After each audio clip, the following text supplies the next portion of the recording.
A todas y a todos, otra vez voy a compartir mi pantalla para que veamos la presentación. Por favor, me avisan eh, si ven Sí, la pantalla. sí se puede ver, querido Conca. Dice Muy bien, conservación y mantenimiento de áreas protegidas. eso. Ese es entonces el tema de hoy, ¿ya? Como ustedes saben, algunos sectores, algunas zonas, algunas pequeñas regiones del país o las ciudades son declaradas áreas protegidas, porque especialmente deben tener algún tipo de interés, normalmente interés biológico, interés forestal.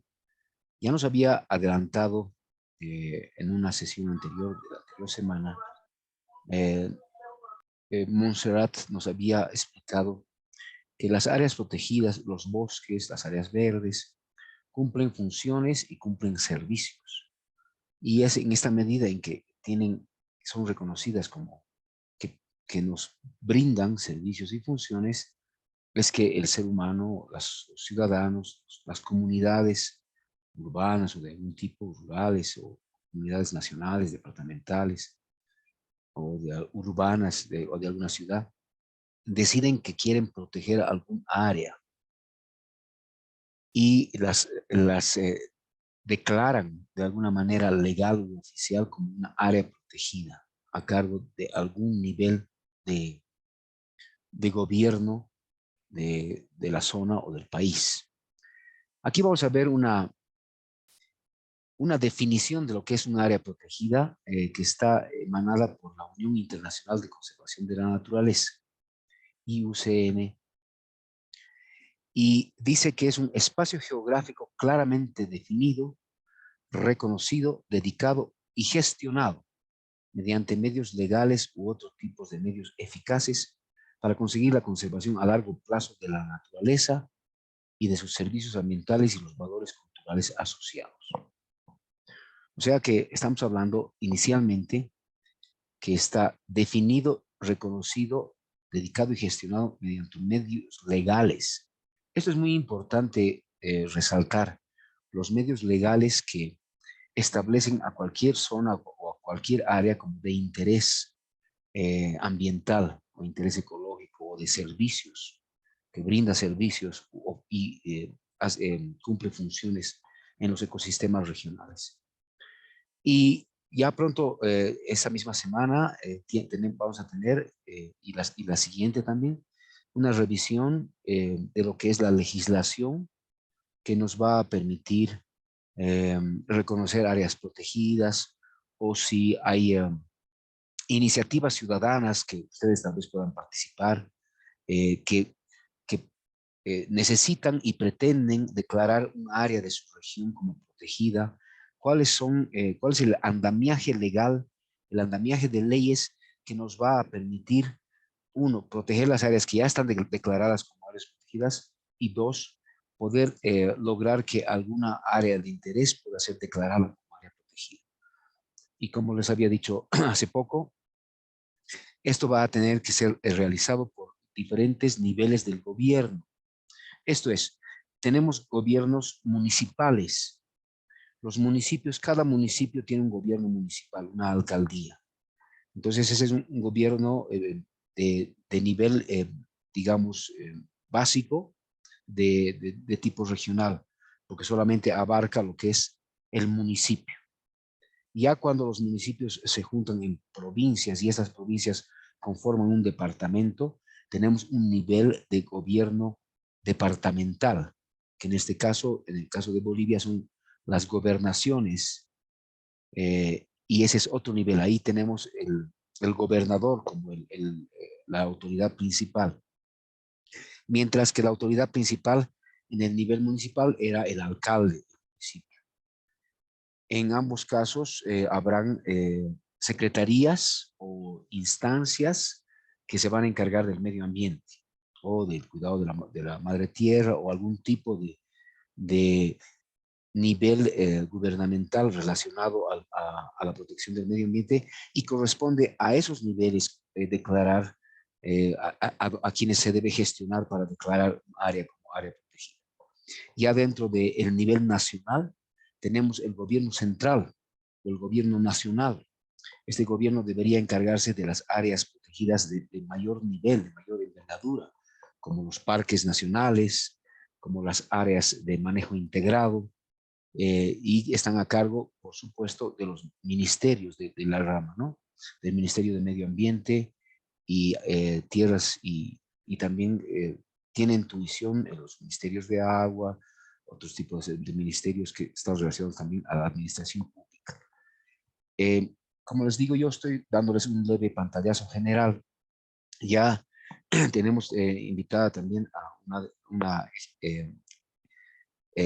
una profesional encargada de legislación ambiental que nos va a dar ya el panorama más detallado de todo esto y nos va a brindar mejores instrucciones de qué es lo que tenemos que hacer para mantener y para ver la manera de incrementar más áreas protegidas en nuestro país.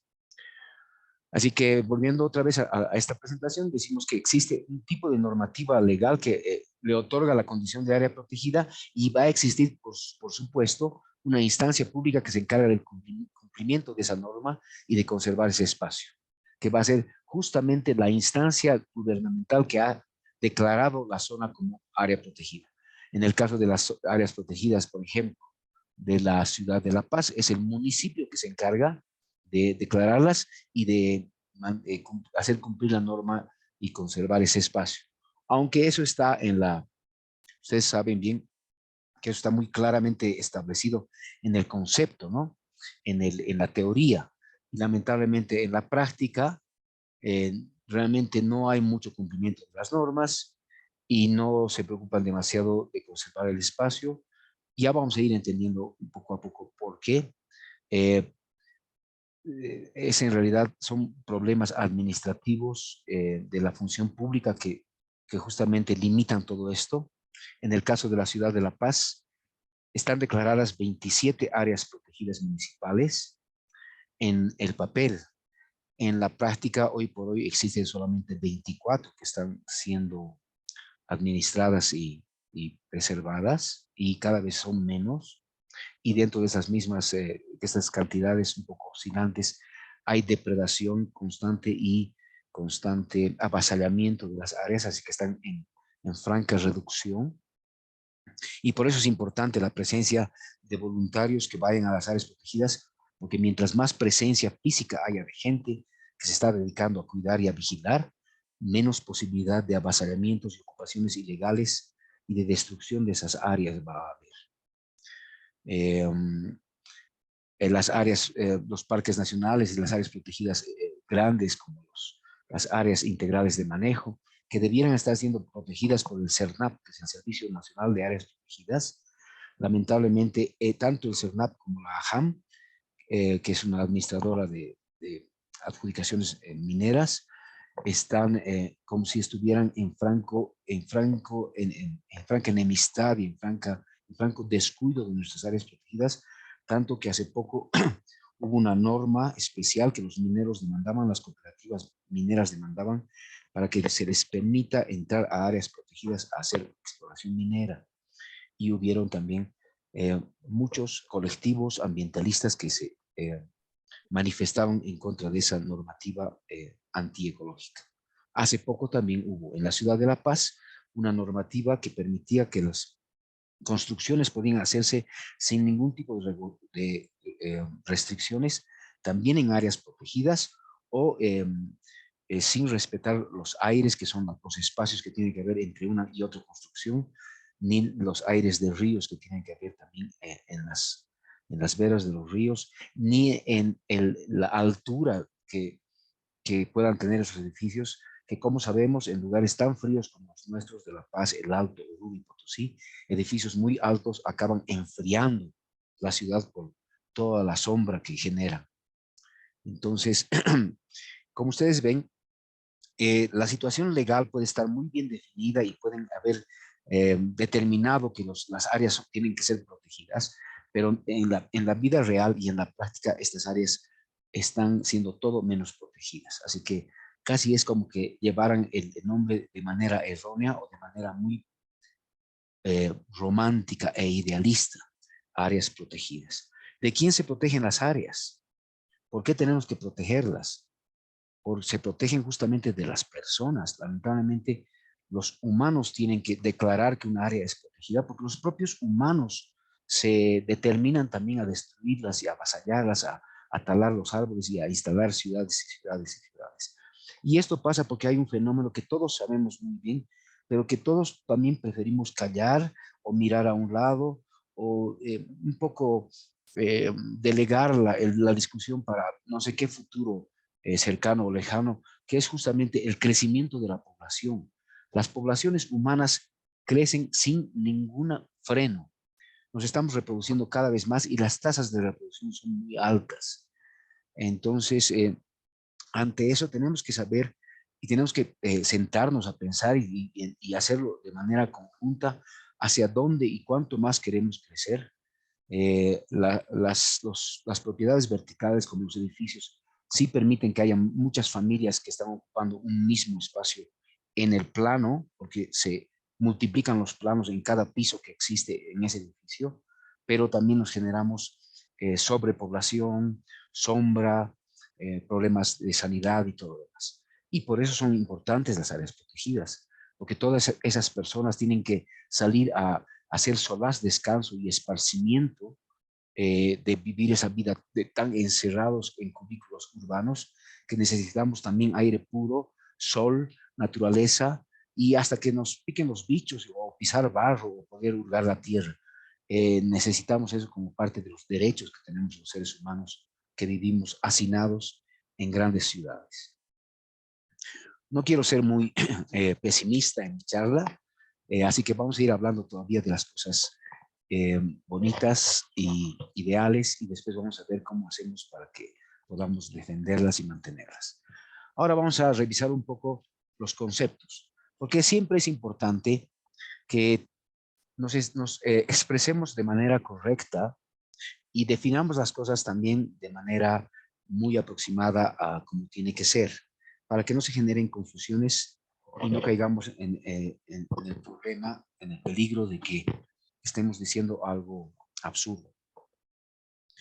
Eh, por ejemplo, alguna vez he escuchado a algunas personas que tienen todo el corazón, tienen todo el deseo de ser ambientalistas, pero todavía no tienen mucha información técnica y entonces a veces entran en terrenos resbaladizos cuando quieren definir algo y dicen cosas así como que tenemos que defender el agujero de la capa de ozono. Y si nos paramos a pensar, tenemos que un poco ver qué hacemos, ¿no? O tenemos que luchar por el cambio climático. Bueno, a favor, en contra, ¿cómo es la lucha? ¿Qué es el cambio climático? ¿Qué es la capa de ozono? ¿Para qué sirve? Si se la protege, ¿podemos protegerla o no? ¿Cómo hacemos para aportar en que no se cuide? La capa de ozono no es el problema. Bueno, no se puede defender un problema, por ejemplo, en este tipo de cosas. A eso me iba, ¿no? Sino, y ahora que estamos hablando de forestación, reforestación, eh, tenemos que entender también un par de conceptos básicos anteriores, que ustedes ya han estado leyendo en el texto que está en sus pantallas. Uno, que hay un bosque nativo o un bosque primario, que es una superficie boscosa que conserva inalteradas las características naturales. Nos referimos básicamente a las plantas nativas que habían en una región antes de que el ser humano venga y haga deforestación, tala y corte de todas esas plantas. Cuando el ser humano todavía no había echado una mirada tan ambiciosa y lo mantenía nomás como estaba antes, inicialmente, originalmente, ese es un bosque nativo, un bosque primario. Como ya les había dicho en la anterior sesión, en los Andes los bosques no necesariamente son de árboles. Hay muchos bosques que son de arbustos. Ya prontito les voy a mostrar una foto de esos. Pero esos también son bosques nativos y primarios y las plantas que estaban ahí y los animales y toda la biodiversidad de ese bosque también es primaria y es nativa. Muchas veces el corte o la tala o la eliminación de ese bosque no ha sido de hace muchas décadas o muchos siglos, digamos así, sino reciente, digamos de los últimos 10 años. Entonces todavía podemos encontrar cerca material genético como para poder repoblar esa zona. En otros casos, la deforestación de un bosque nativo se ha realizado hace cientos de años. Por ejemplo, los bosques de queños y de quisuaras que habían en las zonas altiplánicas que han sido talados para dar leña al ferrocarril y a las minas. De esos bosques ya no quedan más que recuerdos y fotos antiguas. Y es muy difícil ir a encontrar material genético para repoblar esas regiones. Así que en esos casos, cuando se hace reforestación de esos lugares, va a tener que ser con plantas nativas de zonas cercanas o de zonas no muy lejanas, pero que habían más o menos o que se podrían adaptar a esas. Por eso son importantes mantener de alguna manera ciertos bosques nativos primarios en algún reducto del paisaje. Así sea solamente como fuente de material genético para poder hacer reforestación y repoblamiento. O sea, estamos hablando de bosques que no han sido alterados por ninguna acción del ser humano. Y en un bosque nativo no se registran explotaciones productivas ni deforestación. En cambio, que en los bosques secundarios sí se puede advertir que hay una acción del hombre. Los bosques secundarios son los bosques que no tienen las plantas nativas y primarias y que son fruto de una reforestación, pero con otras especies. Por ejemplo, Mayasa. Ciertamente Mayasa antes tenía un bosque nativo andino, interandino. Con el tiempo ha ido creciendo la población, han encontrado que esa zona podía ser importante para otro tipo de bosque, más maderable, porque, como les he dicho, los bosques andinos no eran de árboles, no de gran porte, entonces económicamente no eran interesantes y la gente le tenía mucho afán a las cosas económicas, así que pusieron árboles que pudieran producir madera rápido y mucha madera, y pusieron eucaliptos. Entonces ese es un bosque secundario en el que se puede advertir que hay una acción del hombre que es la plantación de esa única especie o de pocas especies. Y los bosques actuales que tenemos y que vemos en el paisaje son en su mayoría secundarios, porque son de regiones, como les dije, donde se ha entrado a veces a hacer explotación de madera, de leña o hasta de animales, de productos que la selva nos provee.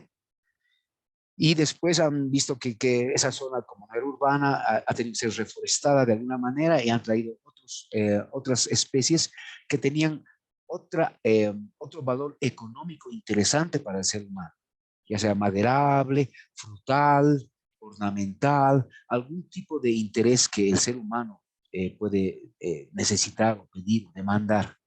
Entonces, tenemos árboles o bosques que básicamente nos van a dar servicios más que, aparte de cumplir sus funciones, pero que están orientadas a que nos proporcionen un beneficio económico. Esos son bosques secundarios. Entonces, hablamos de forestación. Cuando estamos, yo sé que estos conceptos los han recibido en anteriores sesiones y no estoy pretendiendo contradecir ni nada. Lo que estoy haciendo ahora es complementar un poco los conceptos para que ustedes no se confundan mucho, ¿ya? Por favor, mi interés es que no respondan, cuando respondan a su evaluación, no respondan de manera de memoria, haber aprendido un texto de memoria, sino que aprendan también a recibir los conceptos y a eh, desarrollarlos en la cabeza, ¿ya? Analizar los conceptos, sus alcances, en qué ustedes estarían en acuerdo y en desacuerdo, para que cuando ustedes tengan la necesidad, la posibilidad de expresarse, se expresen con mayor conocimiento de causa, ¿ya? Y con mayor criterio. En este caso vamos a decir que forestación es la implementación de plantaciones forestales en zonas donde antes no habían previamente árboles. Digamos, naturalmente, de manera nativa, en la parte nativa o primaria, en un sector era una pradera, ¿ya? Entonces ahí no había un bosque de árboles, ¿ya? O de arbustos, sino más bien había pastos que normalmente son gramíneas o son herbáceas. Y eventualmente el ser humano dice, no, aquí me gustaría tener un bosque porque quiero explotar madera, qué sé yo, de jacarandá, de pino, de lo que sea. Entonces instala un bosque secundario en una zona donde antes no habían árboles. Eso sería hacer forestación, porque antes no habían ahí árboles. Y esos árboles pueden ser de un solo tipo, como en el caso de Mayasa, que era todo eucalipto, o también puede ser con fines de explotación comercial, ya sea, como en el caso de Mayasa, para hacer madera, o puras frutas, poner puras manzanas, duraznos, o naranjos, o para producir follaje, qué sé yo, tal vez para el ganado. En este caso pueden ser algunas leguminosas, como las acacias, qué sé yo, también el algarrobo, eso, lo demás. O para la producción de semillas, fibra para el papel, resinas en el caso de, de los árboles que dan sustancias resinosas, como el mismo eucalipto, el pino, la goma, el látex. Esas son resinas que son eh, comercialmente económicas y de interés económico. Mientras que reforestación sería la acción de volver a instalar árboles donde fueron talados, ya sea un bosque primario, un bosque secundario o artificial, y entonces se instalan especies originales o especies comerciales. ¿Ya? Es decir, forestación forestación es plantar donde antes no había, y reforestación es plantar donde antes sí habían, pero se han cortado. Ahora, cuando el ser humano ha entrado a devastar un bosque primario, muchas veces va a hacerlo para poner ahí un bosque secundario. Es porque, digamos, no le interesan esos arbustos y esas plantas nativas que pueden haber en la zona y los animalitos que albergan a esas plantas, pero sí le interesa, digamos, tener un aprovechamiento comercial. Entonces instala un bosque secundario, pero con fines comerciales. Esa sería una posibilidad, replantar lugares donde se extrajeron árboles nativos para reemplazarlos con especies comerciales. Una segunda posibilidad sería que replantemos lugares de donde se plantaron árboles comerciales para reemplazarlos con más árboles comerciales. Y eso puede ser, digamos, por hacer un ejemplo, que el municipio de La Paz se haya cansado de tener eucaliptos que no le sirven de nada y quiere tener ahora una producción, qué sé yo, que puede explotar. Es un decir, ¿no? Es decir, o alguien que puso árboles que ya no le interesan, como los eucaliptos, y quiere poner robles o quiere poner jacarandá, que tiene mejor precio su madera, y entonces hace una replantación de esa zona, tala los árboles de un bosque secundario y vuelve a instalar otro bosque secundario, pero también con árboles de interés comercial. Y finalmente, que es el tipo que nos interesa más a nosotros, que es la replantación de lugares donde hubieron bosques secundarios o hubieron bosques nativos, pero para reponer bosques similares a los nativos o buscar instalar una forma de bosque primario o un remedio de bosque primario para que para que podamos recuperar la biodiversidad de la zona y también podamos ver la manera de volver a atraer a la fauna que existe cerca de esa región. Esta última forma de reforestación es la llamada repoblación forestal o repoblamiento forestal, que es lo que nosotros queremos como ambientalistas, que ya no estamos tanto buscando el fin comercial de un bosque para volverlo a depredar y volverlo a plantar y volverlo a depredar, sino que queremos ahora hacer protección de las zonas, queremos generar áreas protegidas o mantenerlas, y lo que hacemos es el repoblamiento forestal o la repoblación forestal, que es la reinstalación de especies forestales nativas, ya sean arbóreas, arbustivas, de matorral o herbáceas, mediante la siembra o plantación en un terreno o una zona anteriormente poblada por una masa boscosa, con el fin de restablecer las poblaciones originales de flora, lo que conllevaría a la recuperación de la macro, meso y microfauna del bosque en condiciones favorables, ¿no? Es decir, mientras siga lloviendo, mientras no haya muchas sequías, mientras nosotros cuidemos ese bosque, mientras no permitamos que se vuelva a destruir, esas son condiciones favorables para que la macro, la meso y la microfauna del bosque puedan ir volviendo a poblar el bosque, y entonces volvamos a tener animalitos en los bosques que nosotros vamos a haber repoblado o replantado, ¿ya? con especies forestales nativas. Por favor, no quiero aburrirlos mucho, no se me vayan a dormir. Si hay alguna pregunta que me quieran hacer a esta altura de la exposición, por favor, les doy la oportunidad para que levanten la mano o activen sus micrófonos. Súper, gracias, Conquita. No, sí, chicos, si es que alguien quiera participar, puede levantar la mano o si no, puede escribir en el chat que yo les voy a estar leyendo.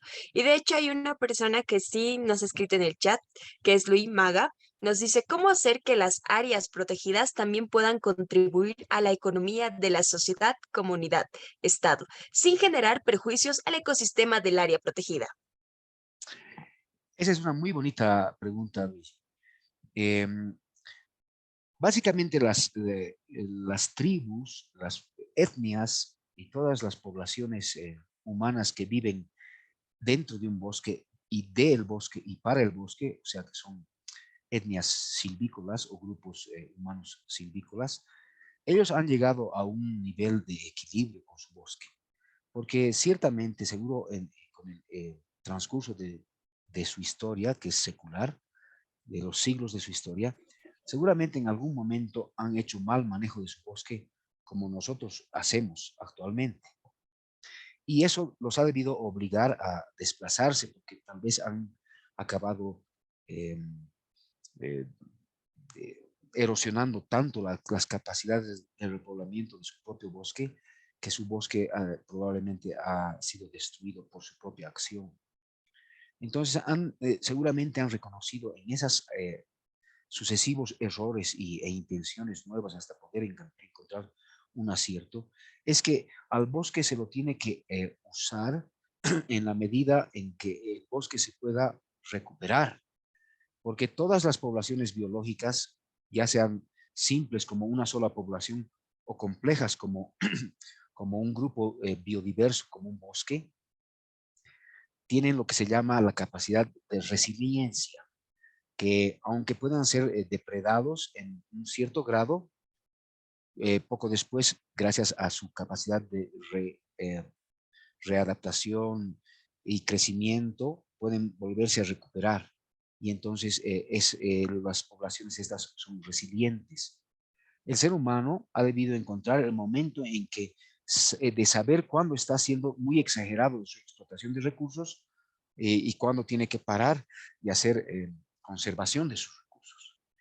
Eh, esto lo digo porque los seres que viven en los bosques se alimentan del bosque, van y cosechan el fruto.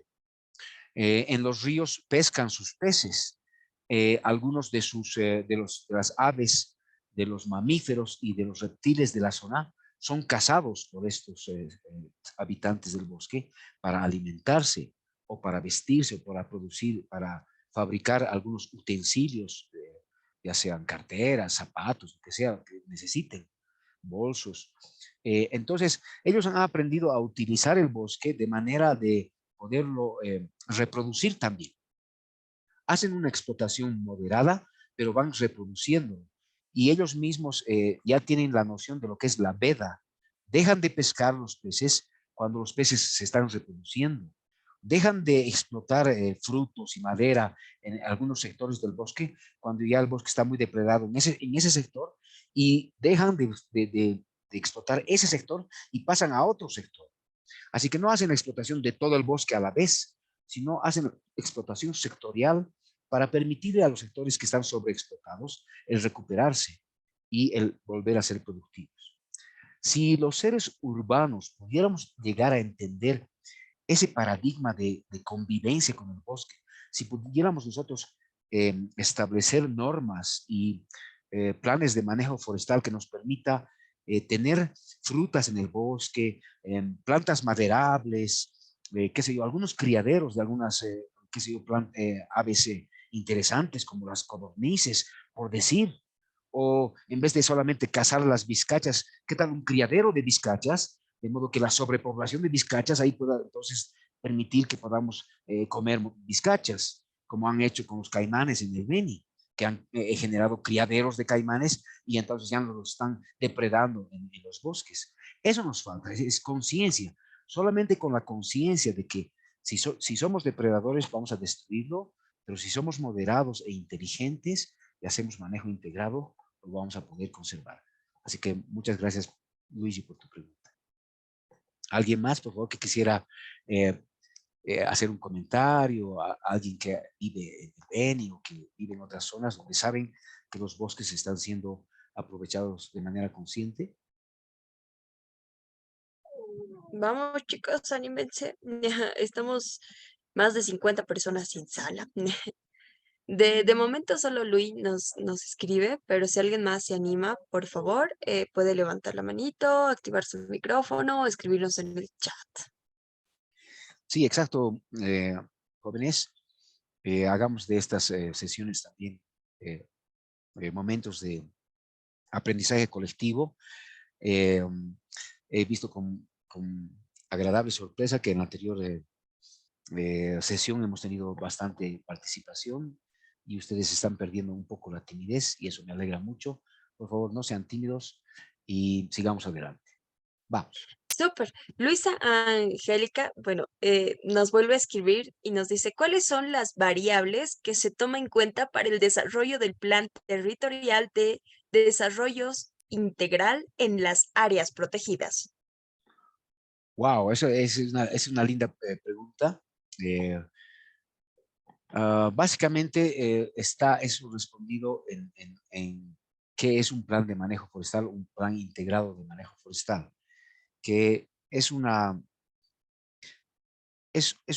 conjunto de estrategias que está generado por profesionales de varias especialidades técnicas, con el fin justamente de hacer lo que se llama el plan de manejo integrado, porque solamente un forestal o solamente un biólogo o solamente un economista o un maderero o un agrónomo, cada uno de estos profesionales va a tener visiones muy sesgadas y parcializadas. El agrónomo va a querer producir alimentos en el bosque y solamente eso, no le va a preocupar más otras cosas. El biólogo va a querer la conservación plena y única y no va a permitir que se explote pero ni una semilla.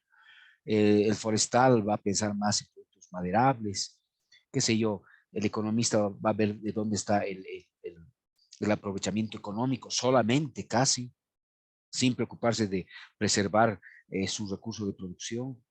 Así que si no hay el concurso de varios profesionales, incluso los urbanistas, los paisajistas, salubristas, gente que sepa sobre educación, sobre administración de las poblaciones rurales y sobre administración pública también. Todos estos profesionales asesorados muy bien por profesionales de las áreas legales son los que tienen que hacer los planes integrales de manejo. Son básicamente todos esos factores, todas esas visiones las que tienen que realizar y elaborar los planes integrales de manejo. Porque como los estaba explicando de alguna manera eh, paralela, mientras no se vea el aspecto de una manera completa y desde todas las perspectivas, vamos a caer en los viejos errores de siempre, donde lo que hacemos está hecho desde una visión parcial y parcializada. Y entonces tenemos que ser muy maduros y entender que la relación que el ser humano tiene con la naturaleza no es muy simple. Es más, ha sido muy problemática, conflictiva y destructiva. Son relaciones muy complejas que tenemos que mirarlas desde ópticas también complejas. Disculpa que te dé una respuesta así muy general, porque yo también soy un profesional que todavía está viendo las cosas desde la conservación meramente, pero necesito también las visiones economicistas, legalistas y todo lo demás. Pero por ahí va, que es un asunto tan complejo que tiene que ser cubierto por varias disciplinas. Y por suerte, justamente este mismo taller está organizado de esa manera para que no sea solamente un tipo de profesionales los que nos den estas charlas y ustedes mismos los que son parte de la audiencia de este taller son personas que están dedicadas a varios tipos de ramas, algunas directamente relacionadas al medio ambiente, otras no tanto, pero lo que nos reúne a todos en esta iniciativa es nuestro amor a la naturaleza y nuestro deseo de que no se destruya y de conservarla bien. Espero haber respondido bien a tu pregunta. Gracias, Conquita. No tenemos más preguntas. No sé si alguien más quisiera hablar o si no, ahí terminaríamos esta partecita. Bien, entonces continuemos. Los bosques según las regiones. Como ya habíamos hablado, no todos los bosques son de árboles, pero sí tenemos en nuestro país algunas regiones con bosques de árboles. Por ejemplo, las formaciones boscosas con predominio de especies arbóreas, que son más características de los lugares templados, de una altitud media y de los lugares cálidos de baja altitud. En este caso, ambos con mayor humedad relativa y con temperatura promedio. Por ejemplo, en La Paz subimos a la cumbre que va hacia los Yungas y mientras vamos subiendo el paisaje es inhóspito y no hay árboles ningunos. Llegamos a la cumbre y comenzamos a bajar y ahí ya comienza a haber algo de verde, pero todavía no hay árboles. Tenemos que bajar más o menos hasta la altitud de 2.800 a 2.400 metros sobre el nivel del mar para recién comenzar a ver árboles. Y ya a la altitud de 2.100, de 1.800 metros sobre el nivel del mar, ya encontramos este tipo de bosques, que son los bosques lluviosos o los bosques de nubes permanentes, de humedad muy elevada, con bastante población de especies arbóreas. También es típico de estos lugares que aparte de la humedad también hace más calor, más calorcito y hay más fauna, en especial fauna de insectos, de reptiles y de aves. Estas son condiciones favorables para el crecimiento y desarrollo de árboles, también de arbustos y de hierbas. En las zonas de más áridas y altoandinas son más raros los bosques nativos de árboles, salvo algún par de secciones de bosques de queñuas muy localizadas, muy aisladas. Por ejemplo, cerca al Sajama hay un bosque de un queñual, un bosque de queñuas. Y también entrando a Charazani, en algunos sectores del camino entre Oruro y Cochabamba, hay relictos o reductos de bosques de queñuas que ya básicamente son los únicos lugares donde hay árboles andinos. Por lo general, los bosques altoandinos no presentan árboles y están conformados por especies de plantas arbustivas, herbáceas, pastos, musgos, líquenes. Estos musgos y líquenes son esas cosas verdes que se pegan a las paredes de las piedras o de los árboles. Bromeliáceas, que son plantas como la piña, o como el ágave o como la puya raimundi, que todos salen de un mismo, todas las hojas salen de un mismo punto, no tienen un tallo bien definido, sino que tienen un tallo achatado y de ahí salen todas las hojas, que pueden generar una especie de tallo con los años. Y las cactáceas, ¿no? Los cactus. Algunos cactus pueden alcanzar portes muy elevados, como cactus, o sea, y también algunos arbustos, también el palán puede crecer como si fuera un árbol. La cantuta puede llegar a una buena altura, también de tamaño, hasta unos 5 metros. La bromelácea, ágave y puya pueden alcanzar hasta 8 metros a 10 metros de altura, según a la zona donde estén creciendo. Aquí en esta presentación ha quedado obviado una diapositiva, que les ruego me disculpen, pero que está aquí en la que estaba original, perdón, esta, que quiero que se vuelva a presentación, ¿cómo se hace? Aquí está. ¿La ven, no? ¿Se ve esta foto? Sí, querido Conca, se puede yeah. ver. Bien, en las zonas de regiones más áridas, aunque aún son bajas y de alta temperatura, pero son áridas, no tienen mucha agua ambiental, como es en el Chaco, también podemos encontrar algunos bosques con palmeras o con leguminosas que son de porte arbóreo, como el algarrobo, el palqui, el churqui, y también unos unos cactus de portes muy, muy elevados, mucho más que en las zonas andinas, y qué sé yo, y también arbustivas, ¿no? De zonas secas, normalmente espinosas. ¿Por qué son espinosas las plantas de estas zonas tan áridas? Porque justamente tienen que preservarse del ataque de animales, ¿no? Que van a venir a pastarlos y se los van a comer. Claro que hay algunos animales que han desarrollado la capacidad de comerse hasta las espinas, como las cabras, y de subirse a estos cactus para irlos a morder de algunos sectores.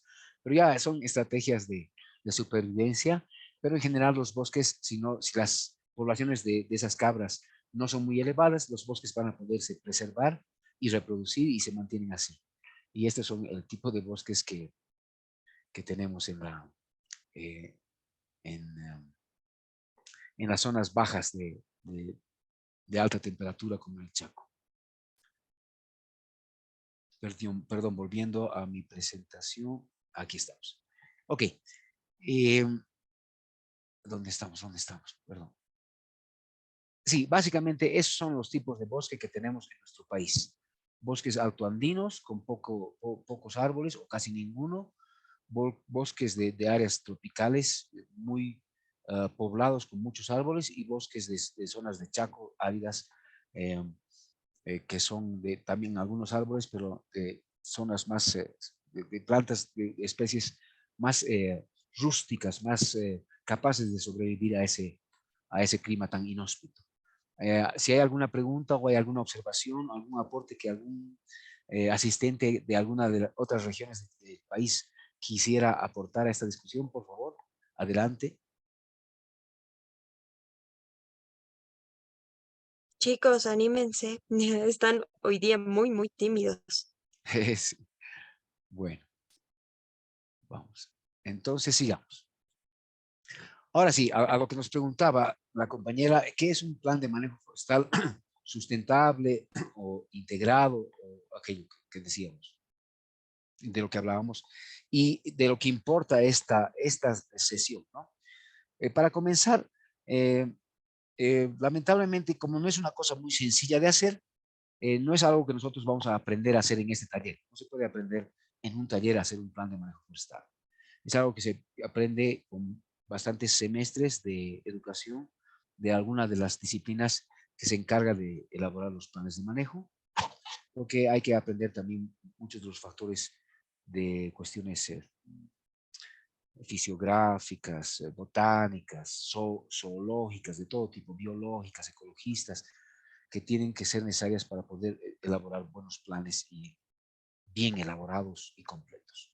Sin embargo, este taller sí sirve para introducirnos al tema y para que tengamos mejor criterio a la hora de eh, referirnos a ello o a la hora de querernos sumar en nuestras iniciativas y con nuestros aportes a planes integrales mayores, ya sea para las áreas de manejo que nosotros podamos promover en su creación o para las áreas de manejo que están ya existentes y que nosotros, debido a que vivimos en una zona cercana o trabajamos en alguna institución relacionada, podamos también aportar con nuestros valiosos granos de arena.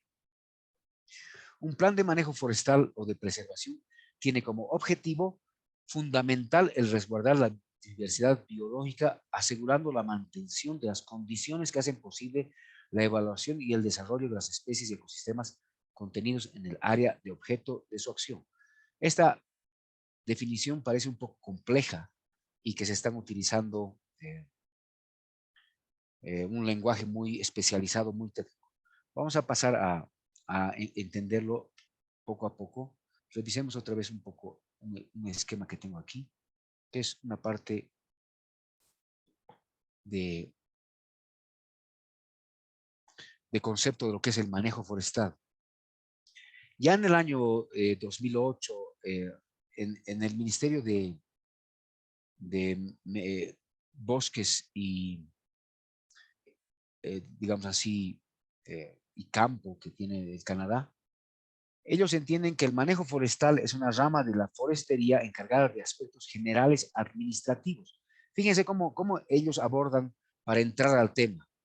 Antes que hablar de lo técnico, de lo botánico, de la parte de la vida y todo lo demás, ellos primero hablan de los aspectos administrativos, legales, uy, eh, perdón, administrativos, legales y económicos, ¿ya? Y después recién entran a hablar de los aspectos sociales y los aspectos técnicos. Pero es importante para hacer manejo que abordemos esto desde el ámbito más general y más amplio, incluso de importancia gubernamental y de importancia pública ciudadana. Ya es la manera que tenemos que nos va a permitir hacer un buen manejo forestal. Y luego entonces entramos a las cuestiones sociales de cuáles son las funciones y los servicios que van a dar y los aspectos técnicos, como la cuestión de silvicultura, que es cómo criar un bosque o cómo mantener un bosque, las cuestiones de protección de los bosques y las cuestiones de regulación de los bosques. Esto incluye la administración, la gerencia de los valores y de los recursos madereros. Sí, los bosques tienen importancia económica y social y tenemos que entender así. No podemos ser puristas y conservacionistas extremos al punto de querer tener los bosques intocados, porque ahí es donde está el conflicto con el resto de los seres humanos. Los seres humanos necesitan materiales, necesitan expansión, necesitan también vivienda y alimentación. Pero tenemos que encontrar el equilibrio razonable, perfecto, para poder lograr el uso racional de nuestros bosques. Así que por eso incluye la administración y la gerencia de los valores y los recursos madereros del bosque, los recursos estéticos, porque nos gusta ver un bosque, porque estética también es el canto de las aves, el color de las flores, todo eso son valores estéticos que nos pueden proveer un árbol. Los valores recreativos, el poder ir al bosque y poder respirar ese aire puro, poder gozar, poder convivir en la naturaleza como seres también hijos de la misma naturaleza. El recurso urbanista, que es el recurso, el valor que es proveer el oxígeno para la urbe, para la ciudad. Los recursos hídricos, como son la regulación hídrica, el poder ser un reservorio de agua de la zona y que la va liberando de a pocos para que no nos falte. Y la provisión de la vida silvestre. Eh, no porque nosotros tengamos que vestirnos con las pieles ni hacer disfraces con las plumas de las aves silvestres, pero sí porque la vida silvestre es un recurso, es la biodiversidad que necesitamos justamente para defendernos hasta de las pandemias, de las epidemias, de las enfermedades. Tenemos que promover la preservación y fomentar mayor generación de biodiversidad. Y esa vida silvestre, esos recursos son los que son importantes de mantener de manera económica, social y económica. Y también están en el caso eh, de otros bosques, recursos pesqueros, no en el caso de La Paz, ni de Oruro, ni de Potosí, pero probablemente en algunas áreas protegidas del Beni, del Chaco, sí hay recursos pesqueros que hay que administrar de manera racional. Y los que tienen áreas protegidas en zonas costeras, también los recursos piscícolas de la costa. Productos de madera, recursos genéticos botánicos como medicinas, perfumería, qué sé yo, cosmética, inclusive hasta textiles y recursos silvestres en general, ya sea incluso alimentos que nos puede proveer el bosque, como el azaí, el cacao, eh, y la castaña, tantos otros productos que son silvestres, que no son producidos en plantaciones comerciales, que hay que entrar al bosque a sacarlos, pero que hay que hacer explotación racional para no depredar la fuente de esos valiosos recursos. Los objetivos de manejo pueden ser para conservación, que serían los nuestros, nosotros ambientalistas que quisiéramos que se conserven bien los bosques y no se depreden mucho, pero otros pueden querer solamente para utilización, hacer manejo forestal solamente para sacar madera y frutas y qué sé yo, fibra, digamos, o una mezcla de ambos, como nos decía el amigo de su pregunta. ¿Podemos hacer el uso de los bosques sin destruirlos por completo? Entonces, ahí entramos en un plan de manejo que contemple tanto la conservación como la explotación de recursos forestales. Y esas técnicas van a incluir la extracción de leña, la plantación y la replantación de especies forestales, la construcción y el mantenimiento de caminos y de senderos internos en los bosques, ya sea para ir a pasear o ya sea para entrar a sacar los productos que los bosques nos van a dar.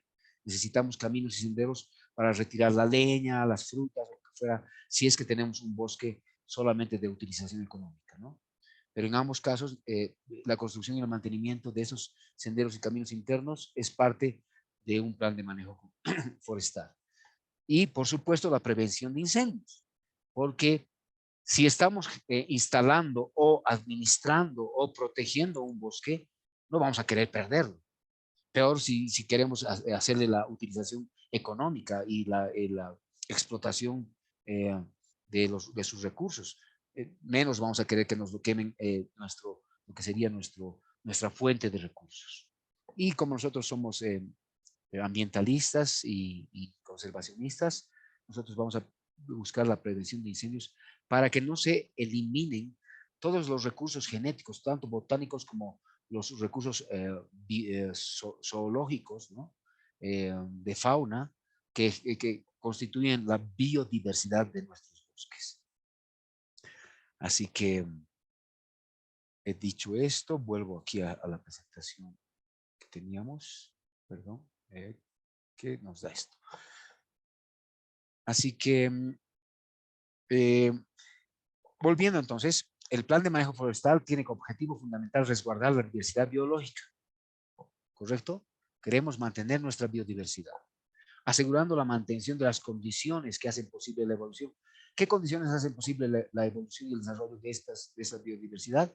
Son que haya suficiente agua, que la fertilidad del suelo sea buena, que la producción de los alimentos en la zona esté garantizando la alimentación de los animales que viven en el bosque, así que estos productores de alimentos no estén enfermos, ni deteriorados, ni maltratados. Eh, Tiene que haber también buena aireación, buena luz solar, entonces no vamos a permitir que se construyan edificios muy altos ahí al lado, ni que se les quite el agua de los ríos que alimentaban estos bosques. Eso es asegurar la mantención de las condiciones que hacen posible la evolución y el desarrollo de las especies y de los ecosistemas contenidos en esta área de manejo que es el objeto de la acción de manejo. Entonces ahí vemos cómo ya cuando tenemos un poco más de criterio y de información ya nos es posible traducir estos conceptos tan tecnicistas y podemos entenderlos mejor. Esta es una definición, un concepto de una instancia de gestión de recursos naturales en Colombia. Ya la FAO nos indica que un plan de manejo forestal sustentable tiene que incorporar el concepto de sustentabilidad. Porque al incorporar el concepto de sustentabilidad, perdón, ¿dónde me he ido? Ahí. Cumplimos con los objetivos de los interesados, permitiendo mantener la biodiversidad, la productividad y la capacidad de regeneración y la vitalidad del bosque o del área protegida. Protegiendo el suelo, protegiendo el agua y los humedales y manteniendo e incrementando la capacidad de satisfacer en la actualidad y en el futuro los múltiples beneficios socioeconómicos y que cubran las necesidades de las sociedades sin afectar a otros sistemas y a las comunidades que allí habitan. Aquí estamos volviendo a hablar que la única manera de poder mantener un bosque, hacer un manejo sustentable de un bosque, es poder mantener e incrementar la capacidad de satisfacer los beneficios económicos y cubrir las necesidades de las sociedades sin afectar los ecosistemas. Es decir, ya no tenemos que ver solamente de cubrir nuestras necesidades y afectando los ecosistemas porque estamos cubriendo las necesidades inmediatas y ya no estaríamos cubriendo las necesidades de las futuras generaciones porque estamos afectando los factores de producción de estas coberturas de necesidades. Entonces tenemos que integrar necesariamente el concepto de sustentabilidad para poder eh, que el bosque sea productivo permanentemente o a través de los años, y que podamos establecer nuevos bosques que también puedan ser productivos a través de los años. Eso, y ver cómo podemos convivir con ellos. Tener jardines, tener más árboles en nuestras calles, más árboles en nuestros parques y generar más bosques cerca de la ciudad. Esas son maneras de irnos rodeando de bosques, de los cuales podemos eventualmente ir y aprovechar de sus beneficios socioeconómicos o materiales. Y eso, de esta manera, creo que estamos respondiendo a la pregunta de la compañera de cuáles son todos los factores que necesitamos cubrir para poder hacer un manejo racional, integral y sustentable de un ecosistema y de un bosque en general. ¿Ya? Así que dicho eso, creo que ya estamos terminando. Un par de conceptos más. El manejo forestal o el plan de manejo forestal es un instrumento de gestión forestal resultante de un proceso de planificación racional, basado en la evaluación de características y del potencial forestal del área que se va a utilizar y elaborado de acuerdo con normas y prescripciones de producción y de sostenibilidad para un uso responsable del bosque, con prácticas aplicadas para el aprovechamiento sostenible y para la reposición y mejoramiento cualitativo y cuantitativo de los recursos y el mantenimiento del equilibrio del ecosistema. Hemos dicho que los recursos de mantenimiento de un ecosistema son que tenga aire, que tenga sol, que tenga buen suelo, que tenga agua y que hayan recursos genéticos, tanto semillas de las plantas como los animales que se puedan reproducir en la zona. Esos son los recursos de mantenimiento del equilibrio del ecosistema. Y nosotros tenemos que realizar prácticas que permitan el aprovechamiento sostenible de esos recursos. Y cuando vemos que se están faltando, están siendo muy degradados, tenemos que hacer reposición y mejoramiento, tanto de manera cuantitativa en su cantidad, como de manera cualitativa, que estén sanos y que sean muy buen material para seguirse reproduciendo. Entonces, el plan de manejo forestal va a ser un instrumento de gestión que los planificadores, todos estos profesionales de distintas disciplinas, van a hacerlo de manera racional, basándose en una evaluación de características y el potencial forestal. Es decir, que necesariamente hay que entrar primero a evaluar cómo está un sector, un bosque o un área que uno quiere forestar, y luego de establecida ese valor que tiene actualmente como una línea de base de la cual se va a partir, también establecer lo que va a ser el potencial forestal de toda esa área. En el mejor de los casos, si tuviéramos un bosque nativo que no está siendo amenazado ni afectado por los seres humanos, eso es lo que marca un potencial forestal de un área. Y ese sería el mejor de los panoramas, el mejor de los escenarios. Pero como tenemos que hacer extracción y aprovechamiento del bosque, esta línea de base y esta línea ideal, la meta ideal, son los dos extremos en los cuales nosotros tenemos que ir manteniendo nuestra planificación y nuestras acciones dirigidas al mantenimiento de la producción sostenible de los productos forestales. Bueno, este es un concepto, una definición de la FAO, que es la Organización de las Naciones Unidas, que se encarga de la alimentación y de la agricultura. Que en realidad, más que encargarse de la agricultura, era muy defensora de los bosques, porque entendía que sin bosques la alimentación quedaba muy amenazada y que gran parte de los alimentos provienen de la producción de los bosques. Así que tanto en la década del 80 como en la década del 90, la FAO se había convertido en un defensor acérrimo de los bosques porque considera que es la mejor manera de garantizar la alimentación de los seres humanos pasado el siglo, en el cambio del siglo XX y en las próximas décadas que van a venir.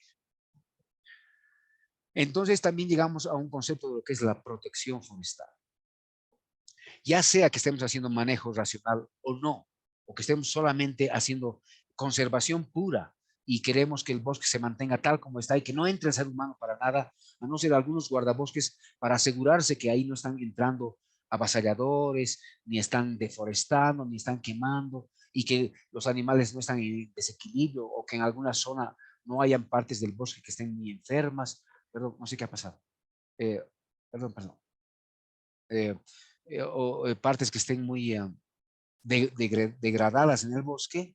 Fuera de esa intervención humana, los conservacionistas buscarían que las zonas se mantengan intactas. Pero como eso no siempre es posible, de alguna manera va a haber una cuestión de protección forestal que evite su explotación y su deterioro. Entonces, la protección o conservación comprende todo el conjunto de actividades y prácticas encaminadas a prevenir, a controlar y a combatir todos los factores que inciden en la destrucción de los bosques y de los árboles. Y esto incluye a las amenazas e impactos de los incendios, de las plagas y enfermedades y de la extracción ilegal de madera y afectación a la biodiversidad del sitio. Esta también es una definición de la FAO, pero como les digo, ya es entrando en un ámbito más purista, más conservacionista y proteccionista, en el que queremos un ámbito, un ambiente más bien eh, conservado con la menor incidencia y la menor influencia e injerencia humana posible. Que es casi un sueño, es como mantener sitios arqueológicos intocados, que es mucho con la intención de saber cómo hubiera sido y, no sé, y de preservar recursos genéticos, material genético para una posible repoblamiento forestal de otras zonas cuando se nos haya pasado la mano. ¿Listo? Bueno, dicho todo esto, aquí termina mi exposición esta. Muchas gracias por su atención y doy paso a que ustedes, por favor, abran sus micrófonos o me emitan, por favor, algunos comentarios en sus chats para que me digan qué les ha parecido todo. Súper, gracias, Gracias. querido Conca. Ustedes. A ti las gracias. Tenemos 3 comentarios y si se animan puede levantar la manito o volverlas, o bueno, escribir en el chat. Por el momento, Luisa Angélica nos dice, se sabe que los árboles absorben la humedad del suelo, por tanto, ¿qué tipo y qué porcentaje de árboles se deberá plantar? ¿Cómo se calcula o algún texto de sugerencia? Gracias por la buena pregunta. Bueno, todas las plantas absorben agua, desde las hierbas más que puedan parecernos más ínfimas o inclusive algunos líquenes y musgos, pero también los arbustos, las cactáceas y por supuesto también los árboles. Y como son de gran tamaño y de tremendo porte, los árboles por supuesto van a consumir mucha más agua que las hierbas, ¿no? Cuando uno derriba un árbol, toda el área que producía y absorbía oxígeno, pero que también todo este árbol estaba absorbiendo agua por sus raíces y expulsándola, transpirándola por sus hojas, toda esa área en superficie, en metros cuadrados de hojas que tiene un árbol, solamente puede ser reproducida en términos de pasto por varios metros cuadrados de pasto. Tal vez 1 hectárea de pasto pueda igualar un gran árbol de hojas. Entonces, evidentemente, los árboles son grandes bombas de agua, bombas que constantemente están absorbiendo el agua del suelo y constantemente la están expulsando al aire. Y eso lo saben también los que tienen en sus casas macetas y tienen algunas plantitas que son carnosas, que se llaman las suculentas, que casi no consumen agua, porque sus hojas no tienen poros, entonces no transpiran. Otras plantas consumen agua y van transpirando, pero los que tienen bonsáis, sabemos que nuestros pequeños arbolitos son los que más chupan agua, son las macetas que más agua demandan de todas las macetas de la casa. Lo mismo pasa en el campo, lo mismo pasa en el bosque. Evidentemente los árboles son las plantas que más agua demandan y consumen dentro de todo el bosque. Sin embargo, en la medida en que hay agua en el ambiente, como les he mostrado esa foto de nuestros árboles de bosques tropicales, ahí está la cantidad de agua, que entonces la población del bosque es mayoritariamente arbustiva, perdón, arbórea, es mayoritariamente de árboles. porque por las condiciones de tanta abundancia de agua, sí se han podido establecer con más comodidad los árboles. Y a medida que tenemos regiones más secas, los bosques van a propender a ser de menos árboles y de más arbustos. Y ya cuando las zonas son muy áridas, van a ser simplemente pastizales o algo así, ¿no? Entonces, todo depende de la cantidad de agua que tenga y que tengas y que tenga la región. Si hay una fuente de agua que puede ir abasteciendo de riego el sector que ustedes están escogiendo para bosque, entonces su población de bosques, de árboles, puede ser también mayoritaria en en su proporción. Yo diría que en bosques tropicales hay alrededor de un 60% de árboles, un 30% de arbustos y casi un 10% de hierbas en los bosques tropicales. Ya en los bosques más secos del Chaco y esos lugares, o en bosques con árboles andinos, un 50% a 40% serán árboles, un buen 50% será de arbustos y un 10% de gramíneas, de pastos. En comparación que en un pastizal el 100% son pastos, ¿no? Y en bosques más andinos del altiplano ya son todos hierbas y algunos que otros arbustos. Ahí el porcentaje de árboles es 0%, el de arbustos será 40% y 60% de hierbas. Pero todo va a depender, diciendo todo esto, no estoy queriendo desanimar a nadie, todo depende en realidad de la cantidad de agua que se dispone. En la medida que tengas más agua, vas a poder tener más árboles. Ve ahí. Ah, y claro, y según al tipo de vegetación nativa que tienen los árboles, los bosques nativos de su zona. Esos son los que van a marcar las proporciones de vegetación que la zona más o menos puede albergar.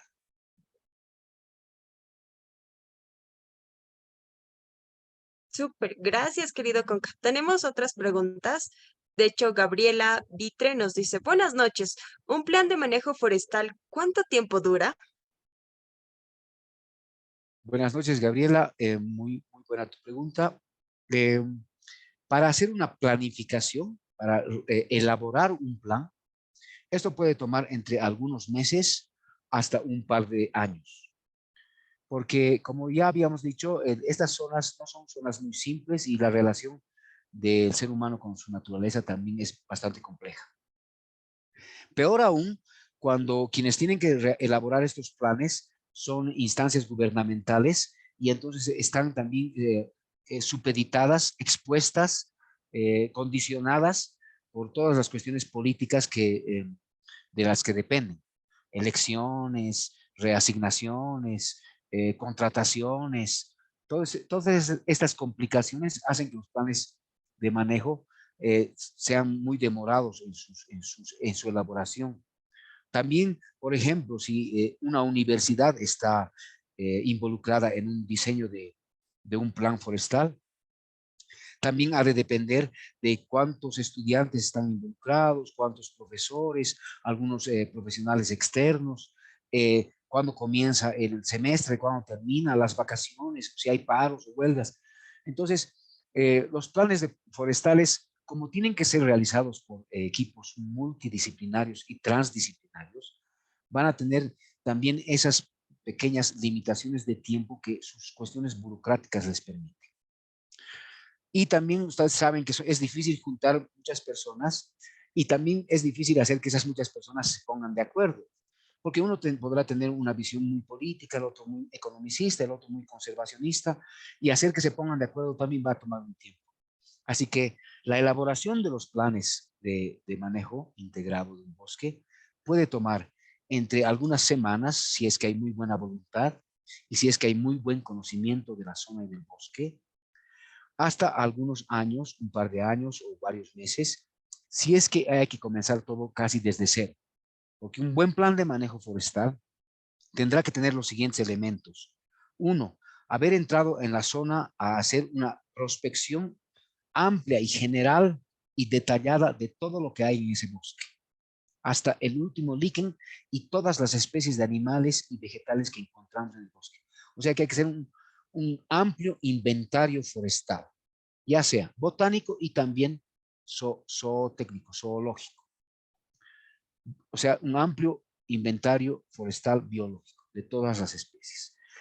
También hay que hacer un estudio amplio, general e irrestricto de todas las cuestiones socioeconómicas que afectan o de que es afectado ese bosque o que afecta ese bosque a las poblaciones humanas cercanas. Si hay poblaciones humanas que viven dentro del bosque, o si hay poblaciones que viven del bosque, o que viven cerca del bosque, o que les interesa el bosque para irlo a depredar, o para hacer una ciudad, o para sacar madera. Pero la presión de la población, la presión social también es parte de esa planificación. Y también hay que hacer una prospección social, también hay que hacer estudios sociales, ver cuáles son las condiciones, de qué se alimentan, qué es lo que quieren en un bosque, cuáles son sus expectativas. Con toda esta información, recién se va a la sección de la planificación, donde recién los profesionales de las diversas áreas van a tomar todos estos inputs o provisión de materia prima, por decirlo así, provisión de suplementos, de insumos, para que entonces los profesionales comiencen a elaborar el plan. Y esta elaboración va a ser, que me imagino que ese es el sentido de su pregunta, no cuánto tiempo demora hacerlo, sino cuánto dura un plan, cuál es la duración de un buen plan forestal. Estos profesionales van a entonces establecer lo que va a ser su marco temporal del plan, que normalmente son eh, quinquenales, es decir, normalmente son planes de 5 años. Algunas veces son planes de 3 años, 2 años, pero esos son planes a muy corto plazo y que por lo visto no tienen una gran expectativa posterior, no tienen demasiada proyección a futuro.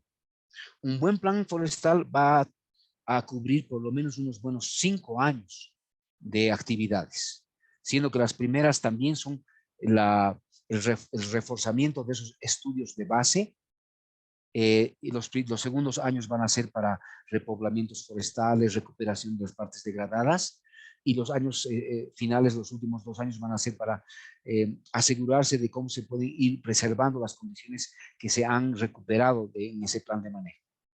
Un buen plan de manejo forestal deberá cubrir más allá de esos 5 años, deberá cubrir periodos de 5 años, pero que abarquen de una proyección de 20 a 30 años y que van a ir siendo revisados cada 5 años para ver si están bien proyectados o para ver cómo se ha cumplido un quinquenio y ver qué necesidades de reajuste del plan van a necesitar hacerse para que el plan esté actualizado a las nuevas condiciones y a las nuevas necesidades. Entonces, tienen que ser planes proyectivos con fases quinquenales en el mejor de los casos. Gracias.